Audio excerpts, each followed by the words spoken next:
Welcome, everybody, to another episode of SynthCast. With me today is Jenson. Jenson, introduce yourself.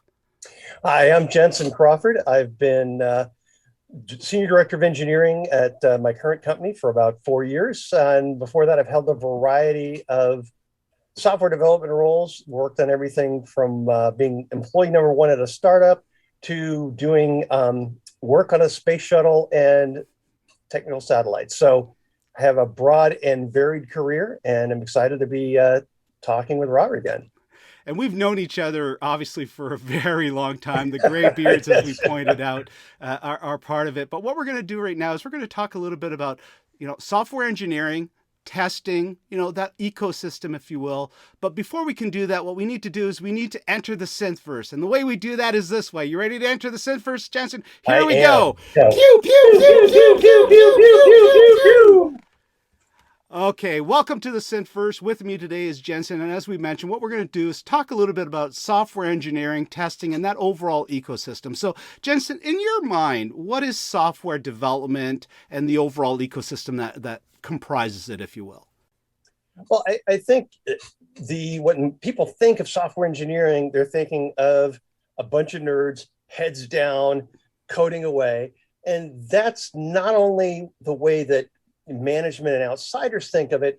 Unfortunately, it's the way a lot of software engineers think of it.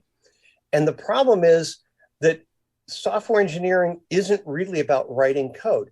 Obviously, writing code is an important tool to what we do, and it's key to being able to do the job well.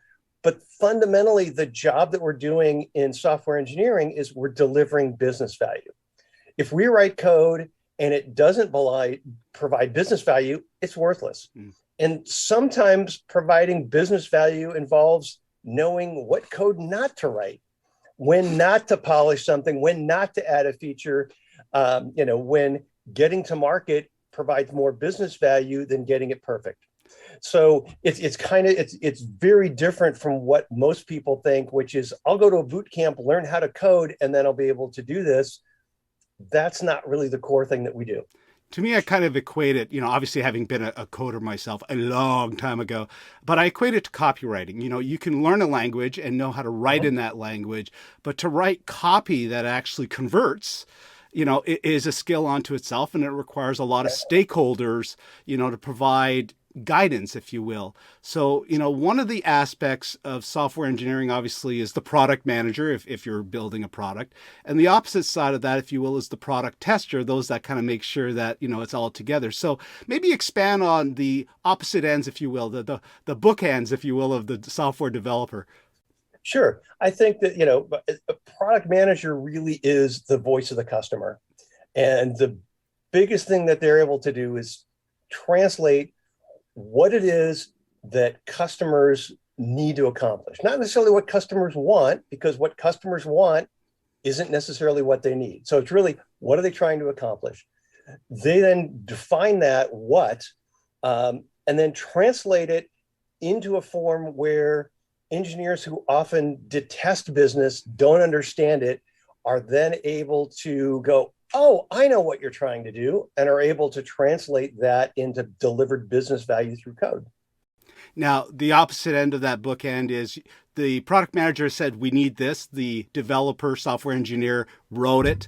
And at that point in time, someone needs to say, well, do the two equate to what was actually asked? And that's where the tester, if you will, comes in. So maybe on that aspect. Sure.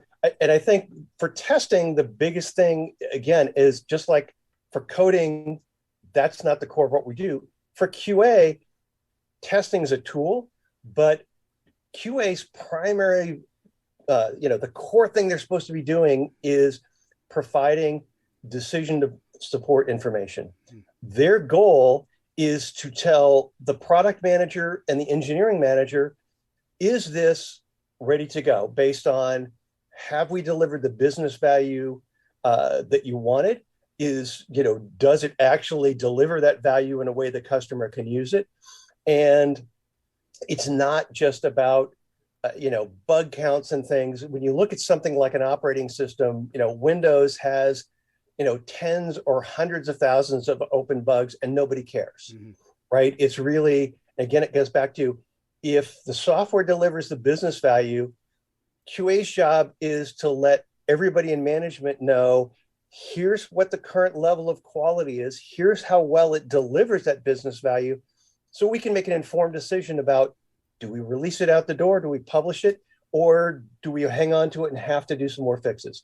And it's not really about the testing, it's about the information that comes out of the testing. The general vibe that I got out of there is it's not the actual tactics of what you do that define the role, it's how it relates to the overall goal of the organization. Because at the end of the day, you got to get paid. Right. And understanding what it is, part of that is, you hear from management, oh, we all need to be rowing in the same direction and those kinds of things, but we don't often tie it to, well, rowing in the same direction means we have the same definition of business value. And it's not just, oh, all our code looks the same. It's, are we all working on delivering the same value? And we have clear communication between product defining what it is, engineering determining how we're going to deliver that, and then QA making sure those things match up. And yes, engineering built what they said they did, and it matches with what product management was asking for. And so we're ready to ship. Jenson, that's great insight. What we're going to do now is cut over to our assistant, and what she's going to do is kind of summarize some of the key points that Jenson brought up and maybe add a few extra pieces that we didn't cover in the time frame we had. Thank you so much, Jenson. Thank you, Jenson, for your insight into software development. To summarize your SynthCast conversation with Robert, writing software and performing tests are only a means to an end and should not be confused with the goal. The goal of writing software is delivering business value. Coding is not the focus of the development team, coding is a tool to deliver business value. Quality assurance teams cannot assure quality. Instead, QA's mission is to measure and report how well the product delivers the intended business value. Do you have questions? Contact Rob or Jenson directly. They would be happy to hear from you. This concludes SynthCast Episode 3 on software development. Goodbye for now.